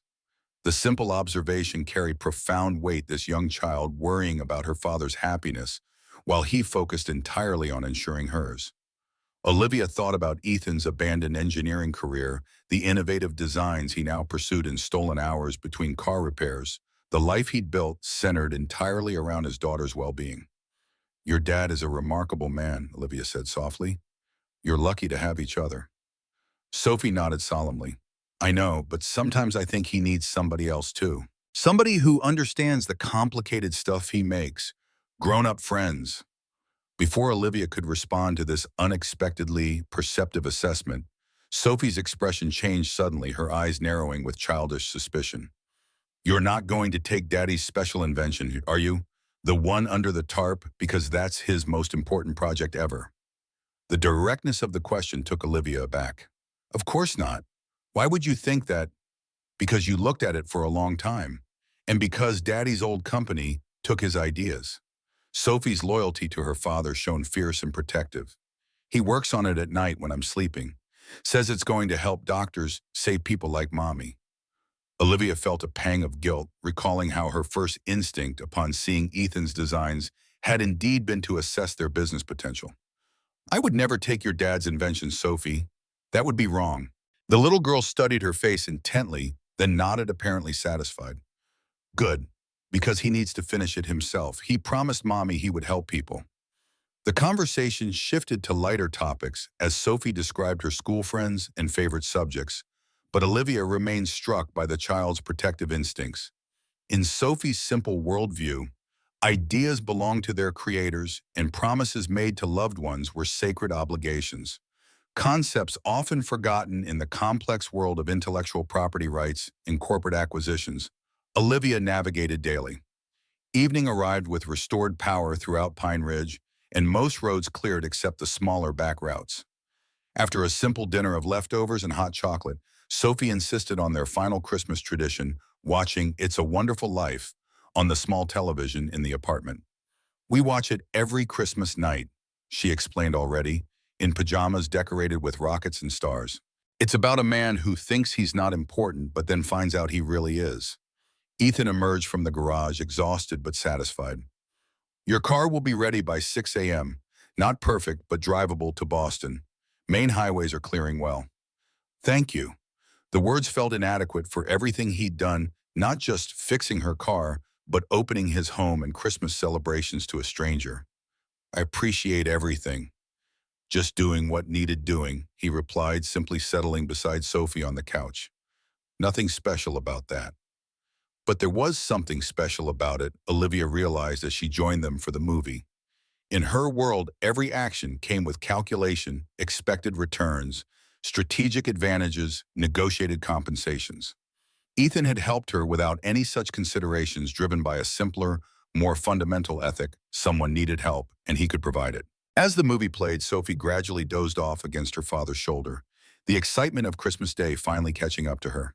Ethan carefully carried her to bed in the alcove, tucking her in with practiced gentleness. When he returned, Olivia had turned off the movie and was staring thoughtfully out the window at the snow-covered town, now dotted with restored Christmas lights. "Your daughter is extraordinary," she said quietly, perceptive beyond her years.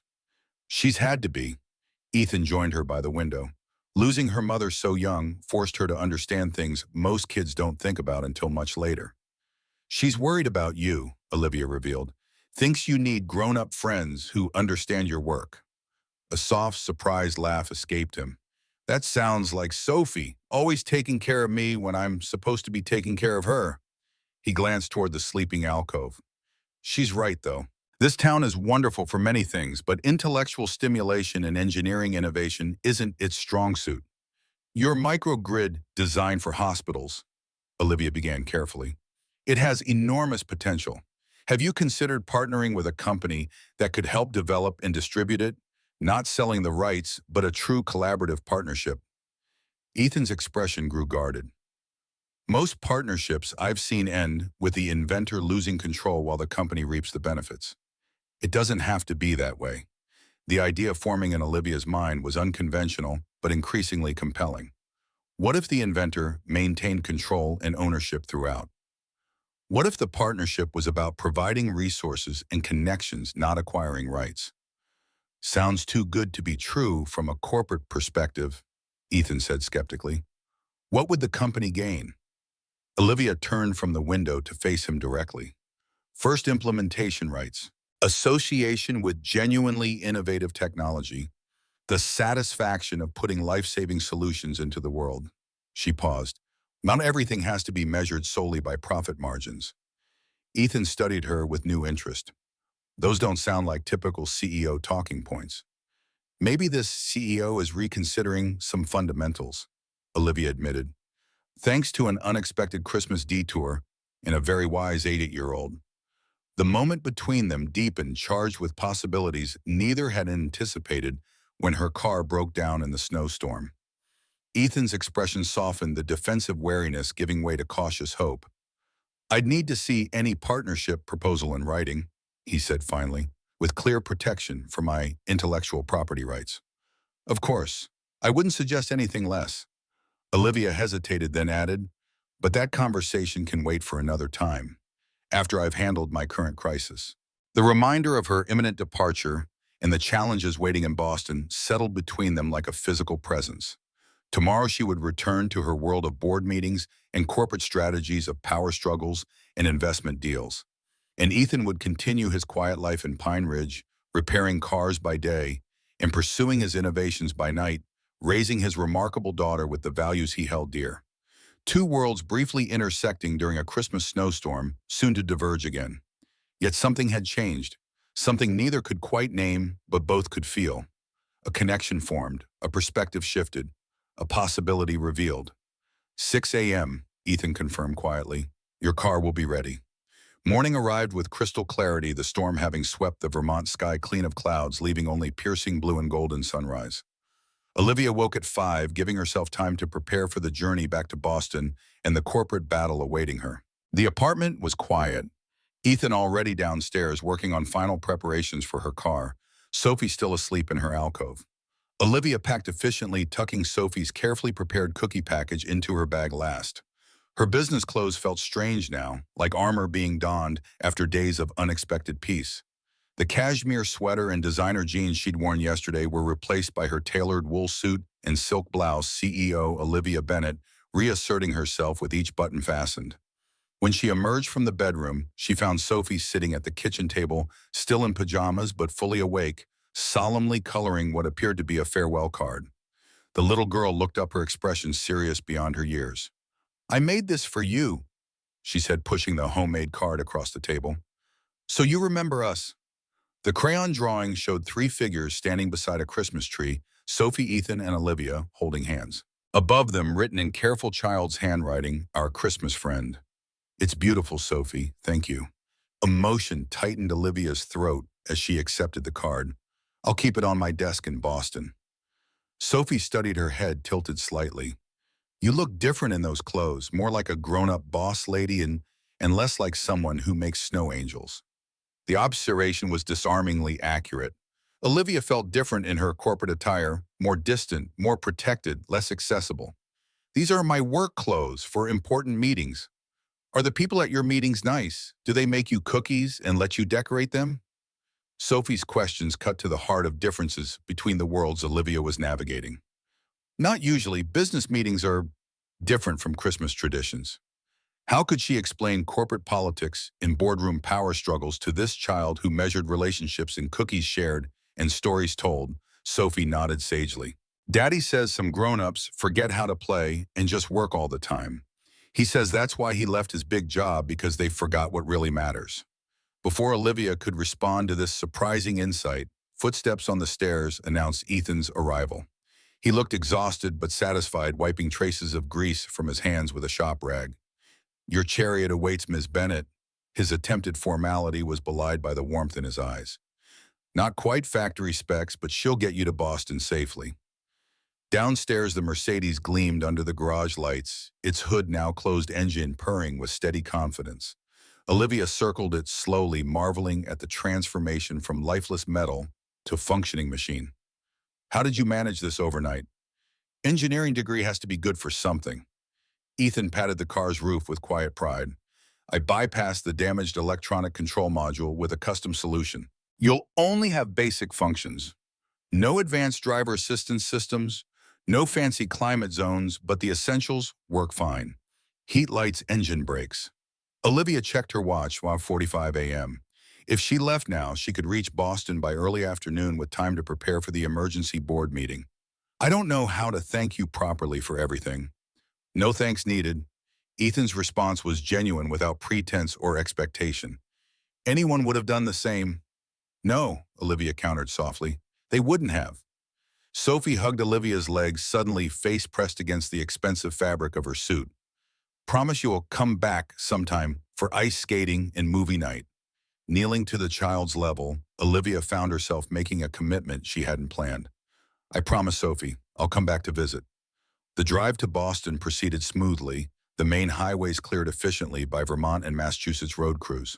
Ethan's mechanical handiwork proved flawless. The car performed reliably despite its jury-rigged systems. As miles accumulated between Olivia and Pine Ridge, she felt herself transforming back into CEO Bennett, mental gears shifting from Christmas cookies and snow angels to strategic defensive positions and alliance-building tactics. Janet called as Olivia crossed the Massachusetts border. Where are you? The board's moved the meeting up to 3 p.m. Thompson's have been calling individual members all morning. I'll be there by 1:30. Have the latest financials ready and book the main conference room. Olivia's voice carried the crisp authority that had built Bennett Health Technologies from startup to industry leader. And Janet, find out who else Thompson's been meeting with besides Richardson and Westfield. I need to know who's aligned against me. Already on it. And Wright called. He wants a private meeting before the board convenes. Says he has questions only you can answer. James Wright's timing was deliberate, testing her preparation and composure before the crucial vote. Schedule him for 2 p.m., my office, not his hotel. The familiar Boston skyline appeared on the horizon, glass towers reflecting winter sunlight. Olivia's penthouse apartment welcomed her with pristine minimalism. Everything precisely where she'd left it, climate control, maintaining perfect temperature, not a speck of dust visible on the sleek furniture. After the cozy chaos of Ethan's apartment, the spotless perfection felt strangely sterile. Showered and changed into fresh business attire, a power suit in charcoal gray with subtle pinstripes, Olivia arrived at Bennett Health Technologies headquarters with 40 minutes to spare before her meeting with Wright. The executive floor hummed with tense energy, employees offering nervous smiles as she strode toward her office. Janet appeared instantly, tablet in hand, relief evident on her face. Thank God you're back. It's worse than we thought. Thompson's financial errors weren't mistakes. They were deliberate misrepresentations designed to fall apart under scrutiny. To sabotage the Wright deal? Olivia concluded the pieces falling into place and create a leadership crisis. Exactly. And there's more. Thompson's been meeting with MedTech Solutions executives for months. Private dinners, golf outings, all carefully kept off official calendars. The betrayal stung despite Olivia's preparedness for it. George Thompson had been with Bennett Health Technologies for 8 years, one of her earliest executive hires. He's positioning himself for a golden parachute. If our deal fails and MedTech acquires us in the resulting devaluation, he's expecting a cushy landing. Olivia settled behind her desk, reviewing the materials Janet had prepared, financial corrections, project timelines, clinical trial results, everything she needed to counter Thompson's sabotage. Her gaze fell on Sophie's crayon drawing, which she'd placed beside her computer monitor. The simple image of three people holding hands beside a Christmas tree seemed incongruous among spreadsheets and corporate documents, yet somehow essential. At precisely 2 p.m., James Wright arrived, silver-haired, impeccably dressed, in a bespoke suit that probably cost more than Ethan's monthly income. His handshake was firm, his expression carefully neutral as he took the offered seat across from Olivia. "Quite the adventure you've had, Ms. Bennett. Stranded in Vermont during the biggest storm of the season." Wright's tone revealed nothing of his intentions. "I trust your unexpected detour wasn't too disruptive." "On the contrary, Mr. Wright, sometimes disruptions provide valuable perspective." Olivia met his gaze directly. "But I suspect you're not here to discuss my travel difficulties." Wright nodded, getting straight to business. "The financial projections I received contain significant discrepancies. Normally, this would end our discussion immediately, trust being paramount in any investment relationship. Those projections were not authorized by me." Olivia pushed forward the corrected documents Janet had prepared. "These are the accurate figures which align with all our previous discussions and documentation." Wright examined the materials, his expression revealing nothing.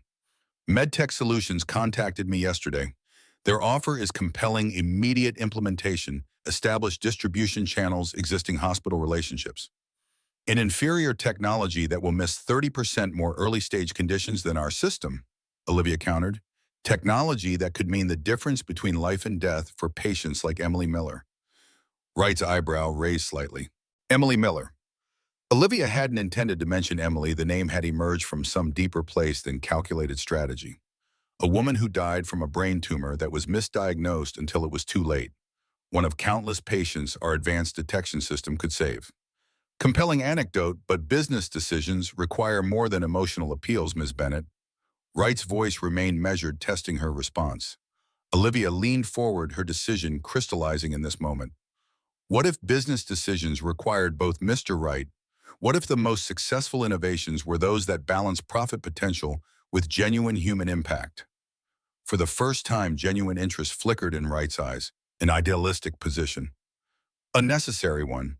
Olivia stood, moving to the window overlooking Boston. The healthcare industry has operated too long on pure profit calculations, weighing lawsuit costs against safety implementations, quarterly returns against lives saved. She turned back to face him. What if Horizon Capital became known for investments that transformed both balance sheets and patient outcomes? Wright studied her with new attention. "You've changed since our meeting in Burlington. Something happened in that small Vermont town. Perhaps I simply remembered why I founded this company in the first place." Olivia returned to her desk, picking up Sophie's drawing. "A child gave me this yesterday, a brilliant little girl being raised by a single father who abandoned a prestigious engineering career because he refused to compromise his principles. He's now developing a microgrid power system for rural hospitals that could prevent countless deaths during power outages."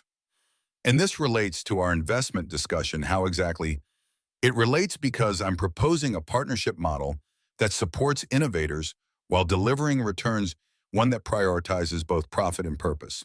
Olivia outlined her vision for Bennett Health Technologies, moving forward a model where the company partnered with independent innovators, rather than simply acquiring their intellectual property, where metrics of success included lives improved alongside revenue generated. Wright listened without interruption, his initial skepticism gradually shifting to calculated interest. When Olivia finished, he remained silent for several moments before responding. "Ambitious, unconventional, potentially revolutionary if executed properly." He straightened his already perfect tie. and considerably more interesting than MedTech's standard acquisition approach. Before Wright could elaborate further, Janet appeared at the door. The board is assembling Olivia. Thompson just arrived with outside counsel. The moment of truth had arrived. Olivia gathered her materials, including Sophie's drawing, which she carefully tucked into her portfolio. Shall we continue this discussion after the board meeting, Mr. Wright? I believe I'll observe the proceedings if you don't mind. Wright's request wasn't standard protocol, but Olivia immediately recognized the strategic advantage of having the potential investor witness the internal power struggle firsthand. By all means, the boardroom fell silent as Olivia entered with Wright's surprise registering on several faces, particularly George Thompson's. The CFO quickly masked his discomfort, nodding professionally as if this development had been anticipated. Board Chairman Richardson called the meeting to order, his formal tone barely concealing the tension permeating the room. Before we address the agenda, I believe our CFO has pressing concerns regarding the company's financial projections and the pending Horizon Capital investment. Richardson nodded toward Thompson, the choreography of this attempted coup now transparent to Olivia. Thompson cleared his throat, distributing documents with practiced efficiency. As you can see from these projections, the timeline presented to Mr. Wright was overly optimistic.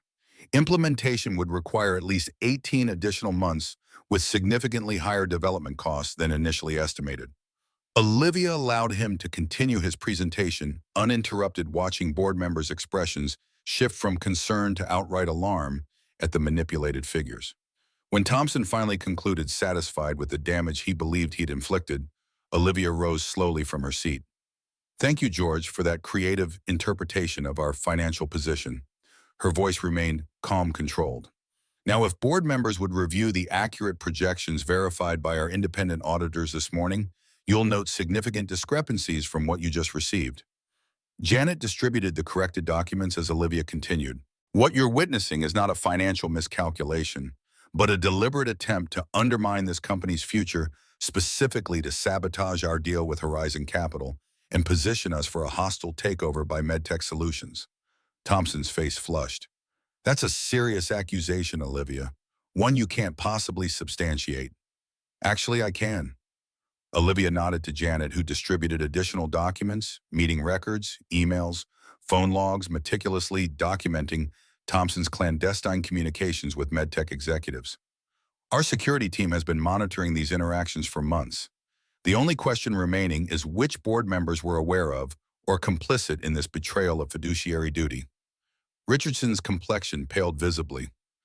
Westfield suddenly became fascinated with his water glass. The remaining board members exchanged glances ranging from shocked to calculating. Thompson attempted recovery. This is a desperate fabrication. The company is failing under Bennett's leadership. The Wright investment is our last hope, and her unrealistic promises have compromised it beyond salvation. Actually, James Wright's voice cut through the tension as he rose from his observer position. I find Ms. Bennett's leadership remarkably clear-eyed and forward-thinking, particularly her vision for a new partnership model that could revolutionize medical technology development.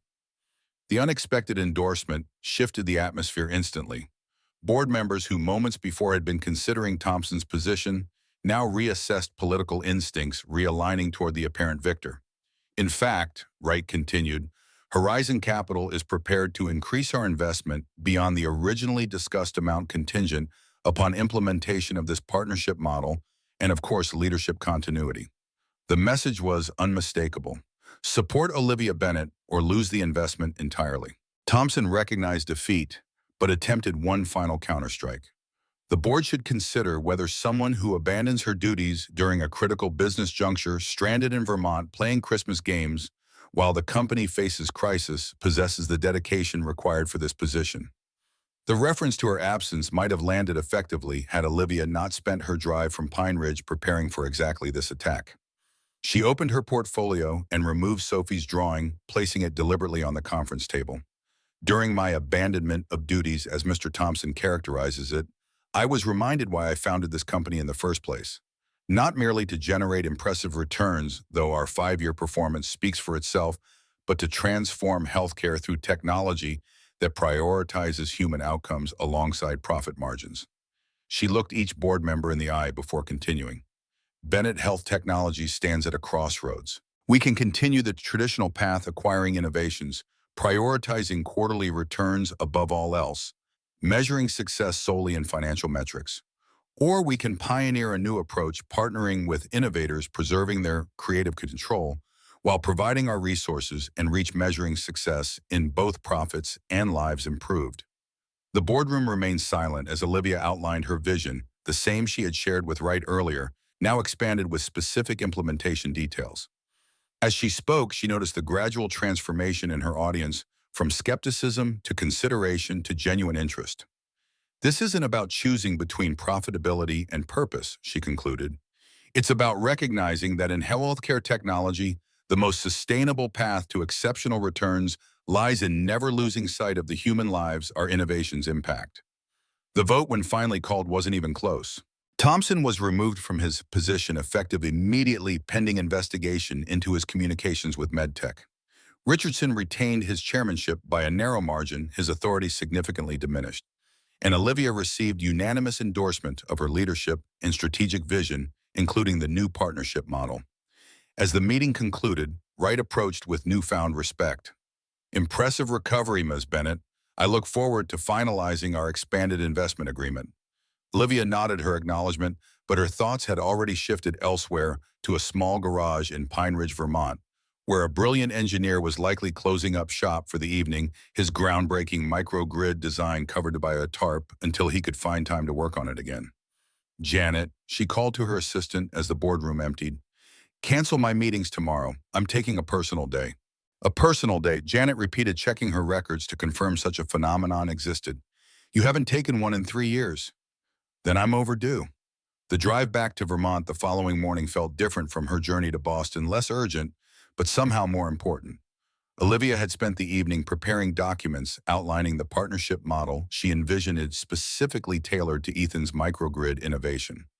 The proposal preserved his complete intellectual property ownership, while providing Bennett Health Technologies resources, connections, and distribution channels to bring the system to market. Snow still blanketed the landscape, but the roads were fully cleared now, allowing her to make good time. Pine Ridge appeared on the horizon around noon, its modest buildings and church steeple, a stark contrast to Boston's glass and steel skyline. She drove directly to Miller's Auto Repair, only to find the garage doors closed with a handwritten sign, "Emergency call back by 2 p.m. Uncertain how to proceed, Olivia drove through the small town, eventually stopping at Mary's Bakery. The cheerful bell announced her arrival, drawing immediate recognition from the proprietor.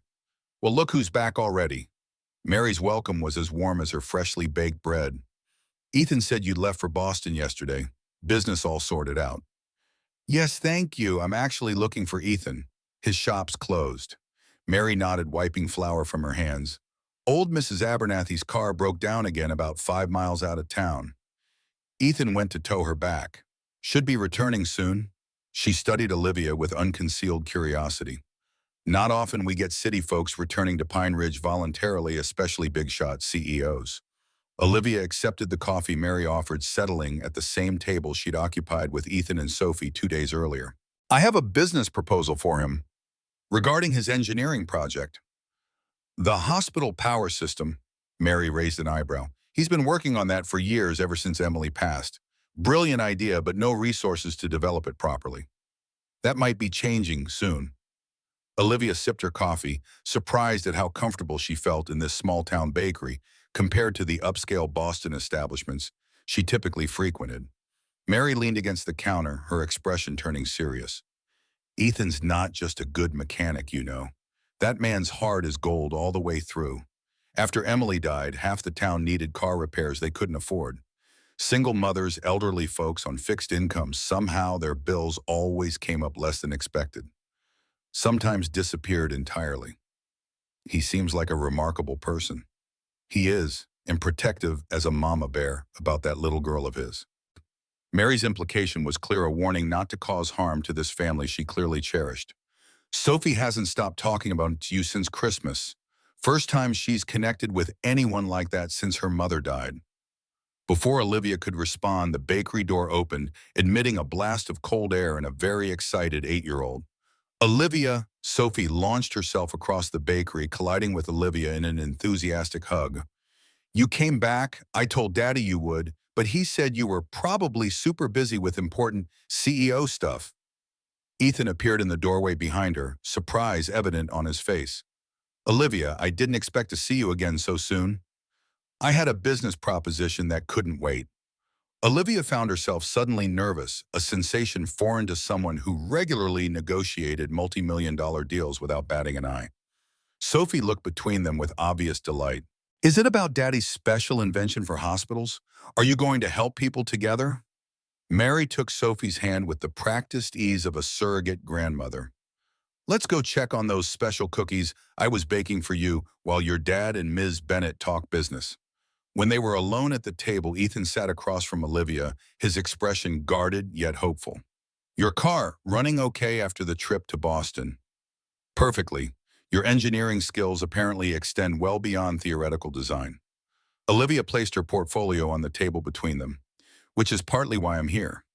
She outlined the events of the emergency board meeting, the attempted coup, and the resulting strategic shift for Bennett Health Technologies.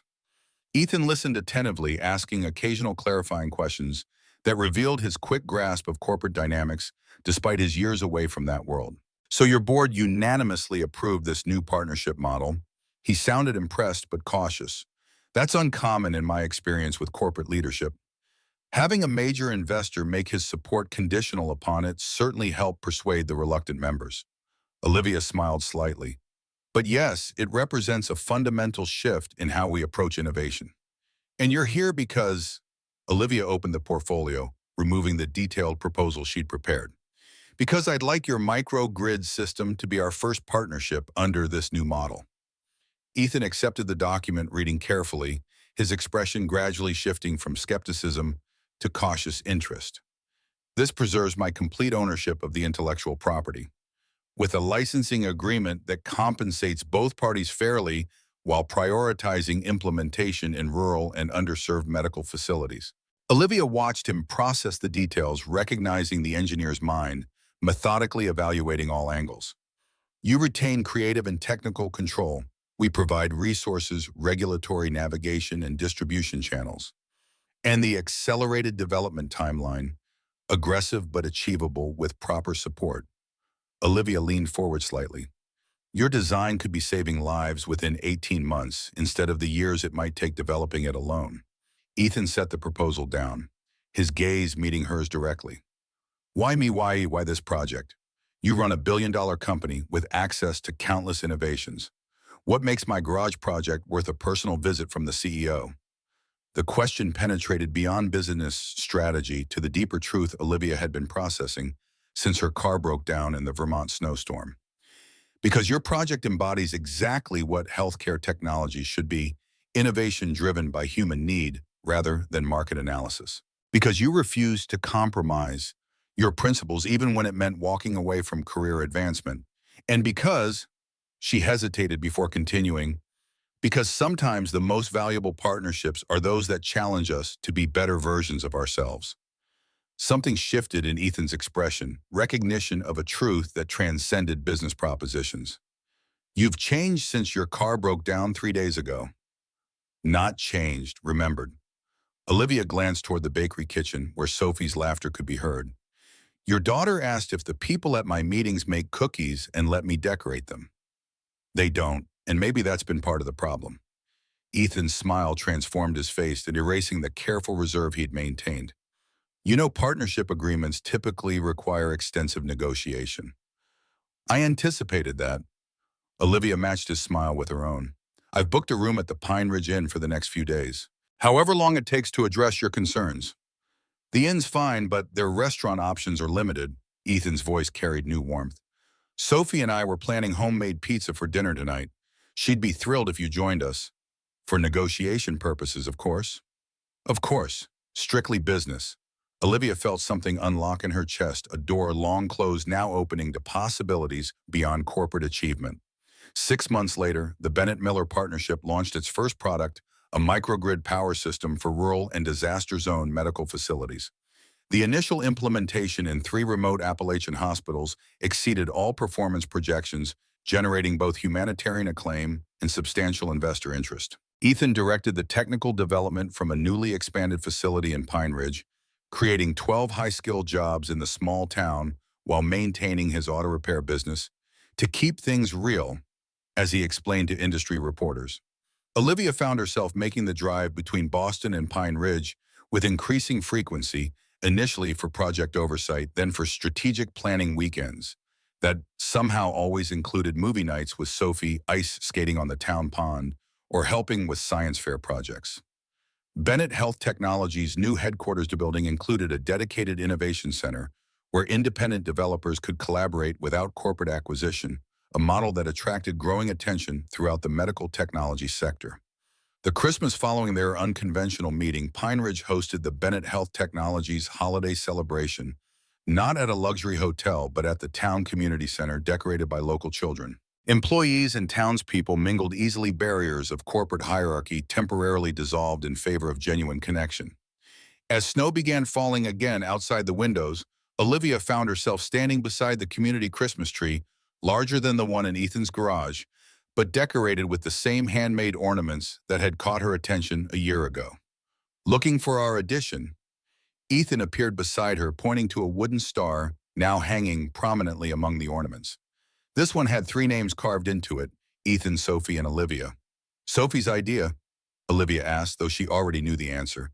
She believes families should have unified representation on community trees.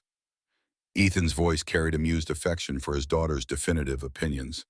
Told me it was about time we made it official, since Olivia's here all the time anyway. Perceptive as always, Olivia smiled, thinking of the drawer in Ethan's guest room that had gradually filled with her clothes, the toothbrush that had taken permanent residence in his bathroom, the weekend visits that stretched increasingly into the work week. Out of the mouths of babes, Ethan glanced towards Sophie, who was teaching younger children how to make paper snowflakes across the room. She also suggested I should finally ask Olivia the big question, since, and I quote, grown-ups take forever to do important things.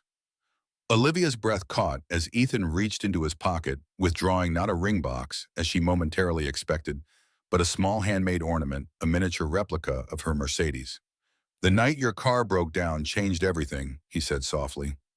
For both of us, seems appropriate to commemorate it. Olivia accepted the ornament, turning it to find tiny writing engraved on the bottom. Sometimes breakdowns lead to breakthroughs. Sophie helped with the wording, Ethan admitted, though she wanted it to say happily ever after, which felt a bit presumptuous. I don't know, Olivia replied, reaching for his hand. The kid's been right about pretty much everything else so far. As they hung the ornament on the tree together, Olivia reflected on the journey of the past year, from stranded CEO to woman rediscovering parts of herself long sacrificed to corporate ambition. Bennett Health Technologies was thriving under the new partnership model, with growing evidence that balancing profit with purpose actually enhanced both. Her personal life, previously limited to business connections and networking events, now included movie nights, homemade pizza science projects, and a small-town community that had gradually accepted her as one of their own. By the way, Ethan said casually, I've been meaning to ask if you'd consider making Pine Ridge a more permanent arrangement. Sophie thinks your Boston apartment is too empty to be happy in. Olivia laughed, recognizing the child's assessment was entirely accurate. Is that Sophie's opinion or yours? Let's call it a family consensus. His eyes held both humor and deeper meaning, with room for formal negotiation, of course. Of course. Olivia glanced around the community center at the unusual blend of corporate employees and small-town residents at Sophie, directing her snowflake workshop with CEO-level confidence at the Christmas tree, bearing the ornament commemorating the breakdown that had led to her most important breakthrough. Though I suspect we both already know where those negotiations will end. Outside, snow continued falling on Pine Ridge, covering corporate cars and farm trucks alike with the same pristine blanket, transforming the ordinary into something magical, revealing possibilities previously hidden in plain sight. Just as it had done exactly 1 year before, when a Christmas Eve breakdown had unexpectedly repaired what success had broken.